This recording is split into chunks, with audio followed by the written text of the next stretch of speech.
Happy Global Beatles Day, everybody. Here's my Beatles alphabet. A is for Abbey Road. I've been lucky enough to go to Abbey Road about 6 times, either working or at an event, but I've also recorded there. If you know, you know. B is for Became a Fan. Stick with me. I became a fan in the 90s when the anthology TV series came out. C is for Concert for George. It's always going to be the best concert I've ever been to. And here is the programme. Unfortunately, I had to buy this after the concert because some people decided to take more than their fair share that were available to everybody on the seats. But it was the best night ever. D is for Derek Taylor's son. Who else remembers when Derek Taylor's son Dominic was in EastEnders? E is for Epiphone Casino. I haven't got one, but I really want one. F is for Fourth Lynn Road. Last year I visited Fourth Lynn Road and I got to play When I'm 64 on the piano that Paul McCartney played when he visited with James Corden for Carpool Karaoke. The best thing that ever happened, apart from Concert for George. G is for George Harrison. I actually wrote to George and I did get a reply. It wasn't an autograph, but I did get a reply. H is for Hey Granddude book signing. I was fortunate enough to go to the Hey Granddude book signing in 2019 and I did get to meet Paul, and it's one of those moments where you'll remember it for the rest of your life but you don't remember what happened at all. I defy anybody to make a clear sentence in front of Paul McCartney when you get a chance to meet him, but it was brilliant and he even commented on my dress. I is for In His Own Right. I remember going to get In His Own Right from Helter Skelter on Denmark Street in London not long after I became a Beatles fan, and I also got Spaniard in the Works from there as well.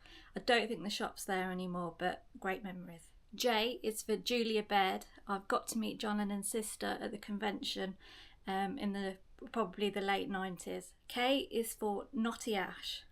Don't ask, but somehow my phone ended up there when I was in Liverpool once. L is for Liverpool, of course. I've visited many times, done the Magical Mystery Tour, visited the houses, and last year while I was on the Magical Mystery Tour, I'm pretty sure the actor Michael Stark, who played Sinbad from Brookside, volunteered to take my photo outside Menlove Avenue, and it was only when he gave me the camera back that I thought, hang on, I know you, don't I? M is for Macca concerts. I've seen Paul McCartney in concert probably 5 times, I think it is. Twice at the O2, once in Birmingham, once in Cardiff, and the once in a lifetime front row package in Liverpool. N is for New York. In 2010, I was fortunate enough to visit New York when the celebrations for John Lennon's 70th birthday were going on, so I got to see all the bands playing in Strawberry Field and walk past the Dakota, and it's a very, very special place. O is for Ono Lennon. I've seen Sean Lennon twice in the UK, and the first time I got him to sign the ticket after the concert in Coventry, and the second time was in Birmingham at the Hare and Hounds, and it was quite surreal just seeing him in the pub. P is for The Prisoner and Portmeirion, and it was only a few years ago that I first visited Portmeirion, and it was then that I watched the series The Prisoner and loved it.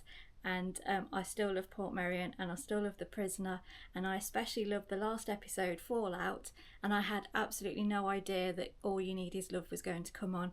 What an epic scene.